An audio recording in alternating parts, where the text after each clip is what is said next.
Ravi de vous retrouver, bonsoir à tous, bonsoir Laure Girard. Bonsoir Anthony Piton, bonsoir à tous. Ce vendredi, 2 invités dans le JT et dans la suite. Et d'abord, on parle de la santé des Sartois dans l'actu. Avec Laure Artru, vice-présidente en charge de la Sarthe pour l'ACCDM, l'association de citoyens contre les déserts médicaux. Elle a envoyé une lettre ouverte aux candidats aux législatives. On parle de leur requête. Et qui on recevra dans la suite? Alors une Miss, Charlotte Pérez, elle revient d'Inde où elle a remporté plusieurs trophées au concours de beauté Miss Glam International, ou plutôt Mrs Glam International. Elle revient avec nous sur cette expérience. Allez, place à l'actu.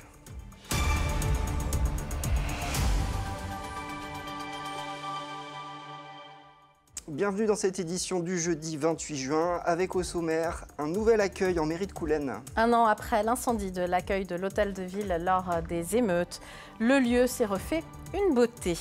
Air Pays de la Loire sort un rapport annuel qui montre que la qualité de l'air était globalement meilleure en Sarthe en 2023 par rapport aux 15 dernières années. Et puis reprise de l'entraînement au Mans FC avec des ambitions renouvelées et une nouvelle méthode à mettre en place. Et on commence avec l'accueil de la mairie de Coulennes qui se refait une beauté. C'est un an exactement après l'incendie de l'hôtel de ville. Un soulagement pour les agents municipaux qui ont à présent un outil flambant neuf et même plus adapté à l'accueil du public. Le reportage d'Alexandre Ferrer. Des images qui ont marqué certains esprits à Coulennes. Le hall d'accueil de l'hôtel de ville a été le théâtre d'un incendie volontaire durant la nuit du 30 juin au 1er juillet 2023. L'établissement fait maintenant peau neuve après avoir adapté les services municipaux au cours des rénovations. Tous les services que vous voyez là, donc inscription scolaire, état civil, carte d'identité ont été transférés au sous-sol et la partie CCAS, qui se trouve donc au fond, a été transférée au 24 rue de la Paix, dont dans des bâtiments à l'extérieur de l'hôtel de ville, ce qui a compliqué pour les usagers et nos agents l'organisation quotidienne des services. Un aménagement commun au précédent doté de plusieurs nouveautés, notamment l'installation de parois vitrées pour les bureaux d'accueil, des plafonds acoustiques et un nouveau mobilier. Après ce sinistre, la sécurité de l'hôtel de ville est renforcée. On a doté notre accueil d'un rideau mécanique et d'une caméra de façon à rendre le site plus sécure et en tout cas moins sujet à d'éventuelles nouvelles intrusions. Coût des travaux 210 000 €, dont 150 000 € pris en charge par leurs assureurs, le reste par l'État. À ce jour, les auteurs de cet incendie n'ont pas été retrouvés. L'enquête concernant les émeutes se poursuit. Une info conso maintenant, attention à certains produits poulets de louer. Ils pourraient être contaminés par la listeria et c'est une maladie qui peut être potentiellement grave. Depuis ce vendredi 28 juin, certains produits sont rappelés dans toute la France pour raisons sanitaires. Il s'agit, vous le voyez, de barquettes contenant une seule cuisse de poulet vendue entre le 3 et le 15 juin dans les enseignes Intermarché, Leclerc et Super U. Une autre barquette de 2 cuisses de poulet vendue dans 9 grandes enseignes entre le 31 mai et le 18 juin est aussi concernée. Ne les consommez pas et pour toute information, vous pouvez aller sur le site rappel.conso.gouv.fr ou appeler directement le 02 43 62 64 15. Enfin, une autre information concernant la volaille. Selon la gendarmerie de la Sarthe, près de 60 000 poussins âgés de quelques semaines ont péri dans un poulailler géant de Bessé-sur-Bray ce jeudi 27 juin. Il semblerait qu'une défaillance du système de ventilation soit à l'origine de cette catastrophe. Laure Artru est avec nous, vice-présidente de l'association de citoyens contre les déserts médicaux. Je le disais. La santé, et si vous le voulez bien, je vais quand même faire une petite annonce puisque notre journal est rediffusé dans la matinée de samedi. Nous ne citerons aucun candidat, Laure Artru, lors de ce journal, des candidats aux législatives ce soir pour satisfaire évidemment au code électoral qui veut que ce vendredi à minuit, la campagne est terminée. Néanmoins, votre association est active toute l'année. Elle a envoyé une lettre ouverte à ses candidats. Des 17 départements où vous avez une antenne, si je ne dis pas de bêtises, pour demander quoi très concrètement, Laure Artru? Pour demander des décisions énergiques et efficaces pour lutter contre la désertification médicale. Et pour l'instant, c'est vrai que beaucoup de choses se font, les collectivités se donnent beaucoup de mal, tout le monde se donne du mal, mais il n'y a pas de décision suffisamment énergique pour que chaque Sartois puisse accéder à des soins médicaux diligents et qu'il mérite, parce que finalement, tout le monde cotise. Et en plus, les Sartois, ils payent pour ceux de la Côte d'Azur, qui voient lundi le kiné, mardi le gynéco, mercredi IRM, jeudi, etc. C'est ça qui est complètement injuste. Quelles pistes concrètes vous avancez aujourd'hui pour accélérer la redensification sur nos territoires, finalement ? Si vous voulez, jusque-là, on fait appel à l'attractivité. Il faut l'attractivité. Nous, on était aux Assises nationales de la santé à Vendôme. Il y a quand même des départements qui dépensent, excusez-moi de l'expression qui est maintenant bien connue, un pognon de dingue pour faire venir les médecins. Mais alors pourquoi les riches, les riches communes et les riches départements, ils font venir du monde, et puis les autres qui n'ont pas les moyens, ils ne pourraient pas y arriver. Donc il y a quelque chose de très inégalitaire là-dedans. Donc en fait, il faut qu'à un moment, il y ait des décisions d'obligation relativement de ne pas travailler quelque part. On ne demande pas que les médecins viennent travailler là où ils n'ont pas envie de vivre, ça ne fonctionnera pas. En revanche, ils peuvent ne pas aller là où il y a déjà une offre suffisante. Et on peut demander à certains médecins de venir faire un exercice qui serait un exercice de solidarité dans les territoires pendant 2 ans, soit en fin de leur formation, soit... Voilà, vous avancez des pistes concrètes dans votre courrier. Vous dites, vous parlez du non-conventionnement d'un médecin souhaitant s'installer dans une localité bien pourvue, par exemple. C'est une affaire concrète, ça. Mais c'est une affaire concrète. Par exemple, si vous voulez, dans la Sarthe, nous avons 2 neurologues libéraux, 3 neurologues, pardon, autant pour moi. Et en Anjou et à Tours, il y en a 13 et 12. Dans 10 ans, c'est quoi? Il y en aura 25 d'un côté, 20 de l'autre, et puis toujours 4 chez nous. C'est pas logique. Ça bouge du côté de la profession. Vous qui militez en ce sens depuis quelques années maintenant, déjà, est-ce que ça bouge du côté de la profession? Écoutez, moi j'ai l'impression qu'il y a des choses qui sont acquises, c'est-à-dire la délégation de tâches, ça rentre.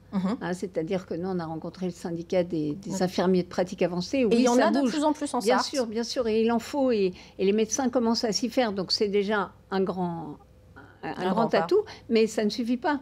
Ça ne suffit pas pour l'instant, c'est-à-dire... Par exemple, on montre des expérimentations sans arrêt, là on le voit à la télémédecine. On a parlé il y a peu de temps du centre médical Simone Veil à la Ferté-Bernard, par exemple.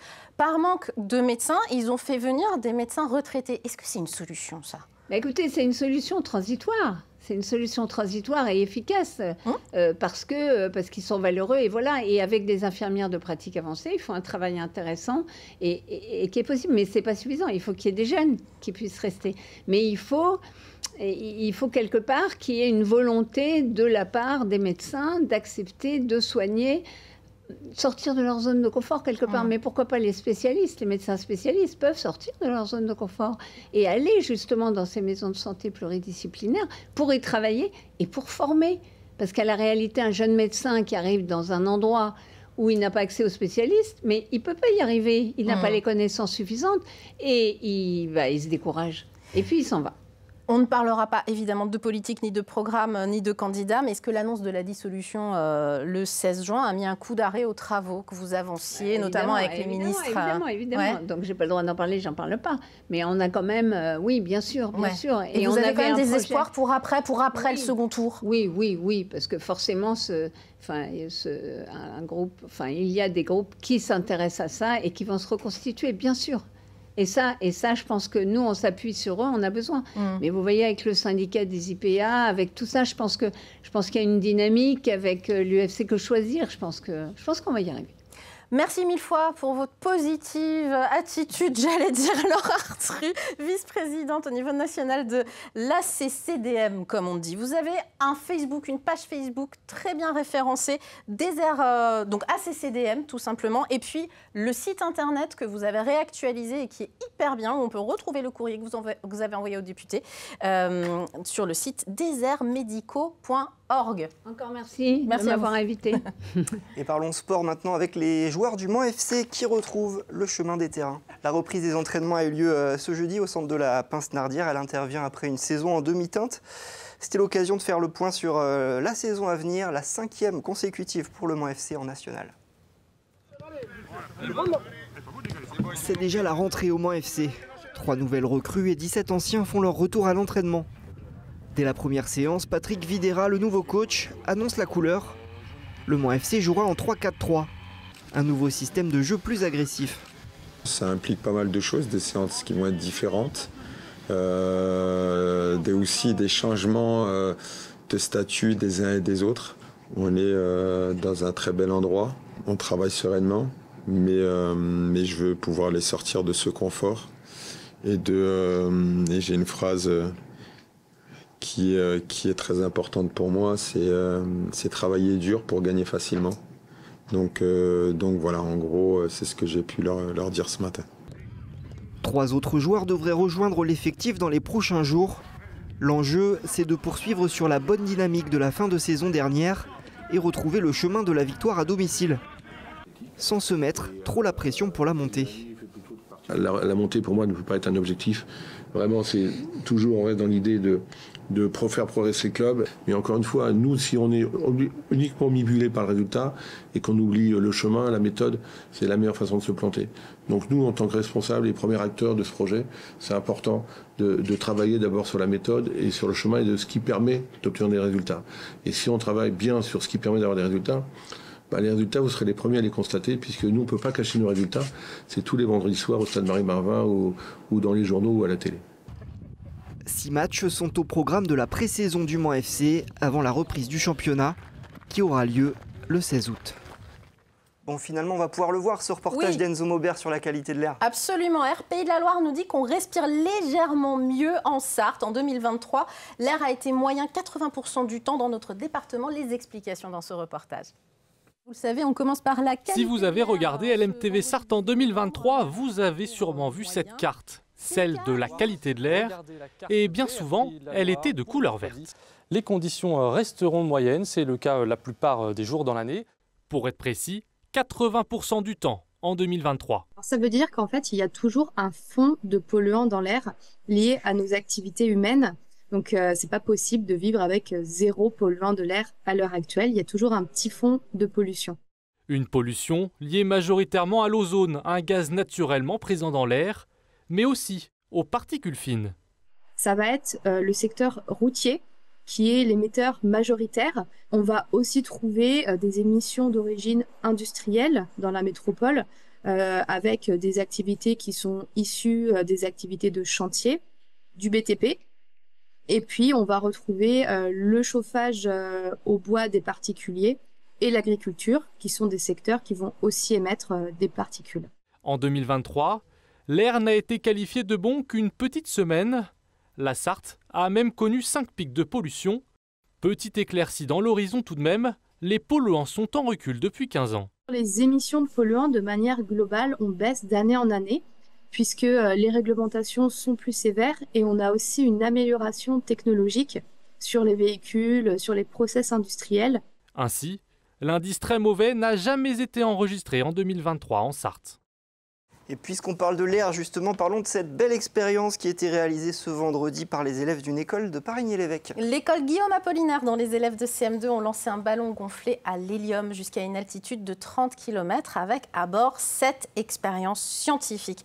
Les 25 élèves ont par exemple mis en place la mesure de la qualité de l'air ou encore l'observation du changement d'état de l'eau. Ce projet a pu voir le jour grâce à la collaboration avec Planète Science, une association dédiée à la promotion des sciences auprès des jeunes.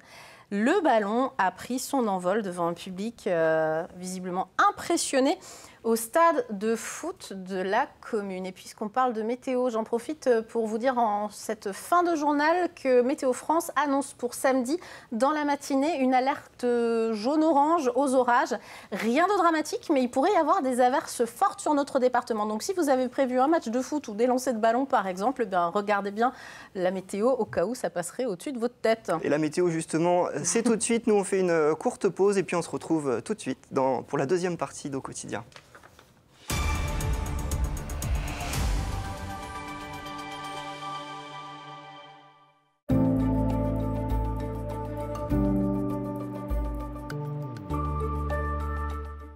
Bonjour à toutes et à tous, merci de nous retrouver pour ce nouveau bulletin météo. La situation pour cette soirée de vendredi s'annonce calme dans l'ensemble avec quelques nuages qui circuleront simplement mais qui seront sans conséquence.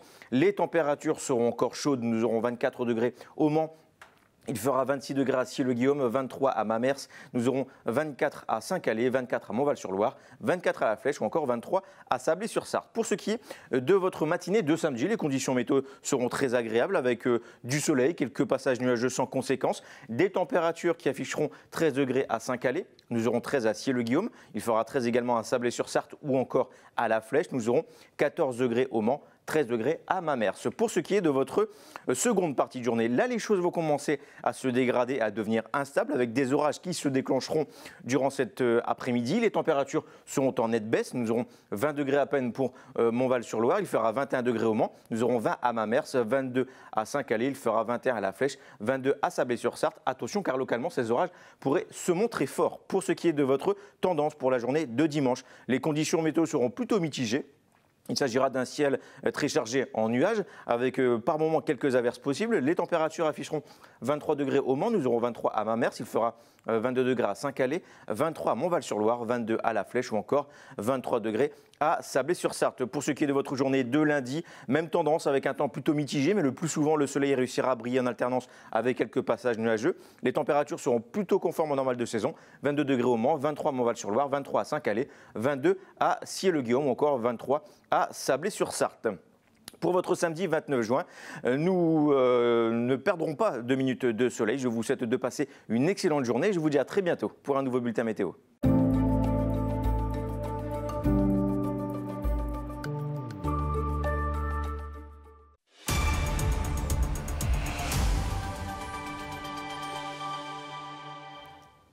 C'est la suite, bienvenue à vous si vous nous rejoignez. On jette tout de suite un coup d'œil à la qualité de l'air.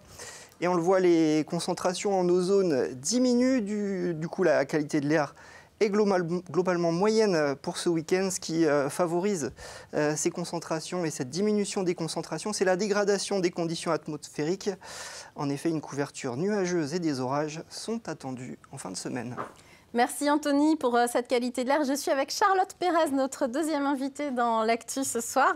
Merci d'être avec nous. Vous avez participé à un concours Mrs. On écrit MRS. C'est pour ça que c'est marqué Mrs. En bas de l'écran, Glam en Inde. Et vous avez remporté plusieurs prix. On a des écharpes, on a des trophées ici. On a une très très jolie couronne que je montre à nos téléspectateurs que vous avez portée sur votre tête il n'y a pas longtemps. Déjà, quel titre concrètement vous avez eu, Charlotte ? Alors, j'ai eu le titre de Mrs. Glam World Diligent. Pendant toute la semaine. Ça, Diligent. Oui, pendant toute la semaine, on a été observés par les membres du jury. Et apparemment, j'étais la candidate la plus assidue, la plus travailleuse, la plus appliquée. C'est ça. C'est ça. Voilà. Et j'ai fait donc top 6. Et j'ai remporté le titre de Mrs. Glam World Europe. Parce que vous veniez du monde entier, en fin de compte, en Inde. Vous étiez combien de participantes à ce concours ? Une trentaine. Et ça s'est passé ? Voilà, exactement. Sur scène ou pendant la semaine ? Pendant toute cette semaine. Pendant toute la semaine, nous avons eu des cours de préparation pour apprendre à défiler, à marcher, à parler, à se faire photographier. Pour moi, c'était un apprentissage. Pour les autres filles, c'était clairement pas un apprentissage. Elles avaient beaucoup d'expérience. Donc vous avez appris en accéléré, en fait, parce que pour vous, vous n'êtes pas habitué au concours de beauté, en fait. Moi, je suis juriste. Donc oui, vous êtes juriste à l'international, par contre. Oui. Vous êtes en franco-allemand, si je ne dis pas de bêtises. Donc, vous êtes intéressé, de toute façon, j'imagine, par les autres cultures, les voyages, etc. C'était aussi peut-être une manière pour vous de vous rapprocher d'autres cultures, avec d'autres Miss. Exactement, oui, d'autres cultures. Et puis là, de continents aussi tout à fait éloignés, puisque moi, je travaille plutôt dans le milieu européen. Vous êtes resté en contact avec l'organisation ou avec les autres participantes ? Comment ça se passe maintenant ? Oui, alors c'est très drôle parce qu'avant de partir, forcément, j'avais mon réseau français. Et là, dans mon portable, j'ai les contacts du directeur de la chaîne télé indienne. Par exemple, on a fait Top Chef, donc j'ai des contacts de chef étoilé en Inde. La personne qui m'a remis la couronne, c'est un directeur artistique canadien. Donc voilà, c'est très varié. Vous avez 36 ans. C'est un concours de beauté internationale, mais pour les femmes de plus de 26 ans, avec 1,60 m minimum. On n'est pas obligé d'être très grande, genre taille mannequin top modèle, et on est quand même nombreuses à ne pas faire 1,80 m, on est bien d'accord. On est bien d'accord. Il y avait des filles qui mesuraient 1,80 m et des plus petites. Moi, je faisais partie des plus petites, puisque je fais vraiment 1,60 m, mais très fière d'avoir pu y participer. Et de représenter la Sarthe, parce que vous venez de Chemirel-Gaudin. Exactement. C'est un rêve de petite fille d'être Miss ? Non, pas vraiment, non. Puisque comme je fais 1,60 m, je me disais, je ne pourrais jamais faire ça. Donc, je suivais sur les réseaux sociaux, mais je me disais, ça, c'était pas pour moi.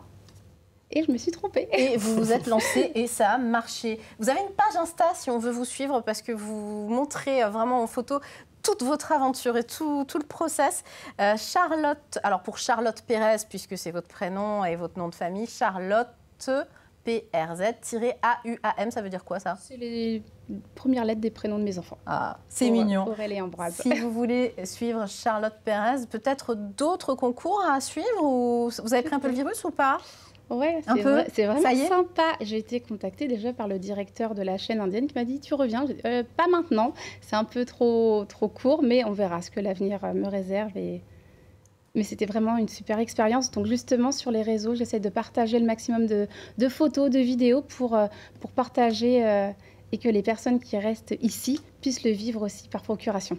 Et votre maman qui est en loge et qui attend votre retour et qu'on embrasse.